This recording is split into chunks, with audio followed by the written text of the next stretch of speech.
Next క్లైరాట్ differential ఈక్వేషన్లో మరో question చూడండి ఒకటి.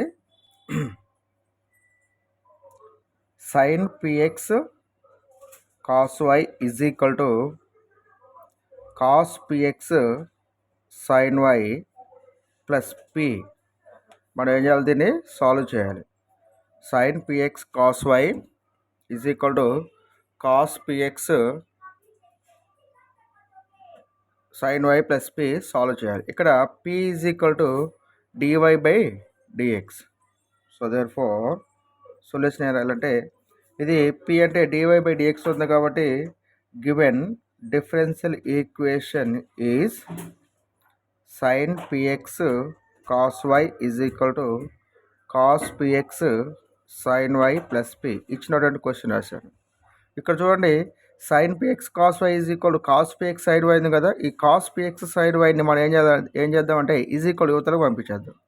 సో దేర్ ఫోర్ ఇక్కడ ఉన్నటువంటి sin px cos y, ఇక్కడ cos px sin y is equal యువతలకు వస్తే minus cos px sin y plus is equal to ఇక్కడ రిమైనింగ్ p ఉంటుంది. సో దేర్ ఇది ఏ ఫార్ములా చూడండి ఒకసారి.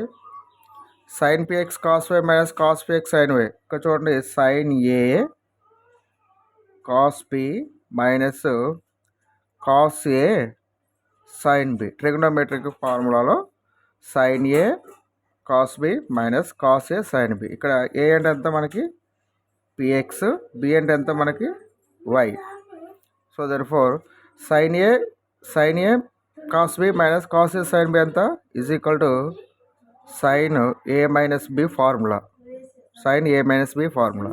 సో దర్ ఫోర్ దీన్ని సింప్లికేషన్ చేస్తే sin a మైనస్ b రావాలి కదా. దీన్ని సింప్లికేట్ చేస్తే sin a మైనస్ b వచ్చింది కాబట్టి దీన్ని కూడా సింప్లికేషన్ చేద్దాం. ఎంత ఇది సైన్కి సైన్, ఏ అంటే అంత ఇక్కడ px మైనస్ b అంటే అంత మనకి y. సో దేర్ఫోర్ ఇక్కడ రిమైనింగ్ ఎంత ఉంది, p ఉంది. సో దేర్ఫోర్ మనకి మైనస్ అంటే y ఉండాలి కాబట్టి ఇటువైపు px కూడా ఉంది కదా. ఈ ఇన్వర్స్ సైన్ అటు పంపించేద్దాం. ఎంత అవుతుంది, px minus y is equal to sine is equal వదిలి పంపిస్తే సైన్ ఇన్వర్స్ p అవుతుంది. సైన్ ఇన్వర్స్ p అవుతుంది. నెక్స్ట్ మైనస్ y ఇక్కడ వచ్చినట్లయితే ఇక్కడ px అవతల పోతే ఎంత అవుతుంది, minus px plus sine inverse p అవుతుంది. సో మైనస్తో ప్రోడక్ట్ చేస్తే ఎంత అవుతుంది, y is equal to px minus sine inverse p అవుతుంది. ఇక్కడ pxని కాస్త మనం xp రాసుకుందాం. y is equal to xp minus sine inverse p. Sine inverse p. So the above equation in the form of above equation is in the form of y is equal to xp plus f of p. ఇక్కడ చూడండి, yకి y ఉంది, ఇక్కడ is equal to next xpకి xp ఉంది, plus ఇక్కడ plus పక్కనే ఎంత ఉంది, f of p ఉంది కాబట్టి ఇది మొత్తం f of p అనమాట. అంటే ఇది it is a Clairaut differential equation అనమాట. It is a Clairaut differential equation అవుతుంది. క్లైరాట్ డిఫరెన్షియల్ ఈక్వేషన్ యొక్క solution, the general solution of Clairaut differential equation is p is equal c అవుతుంది.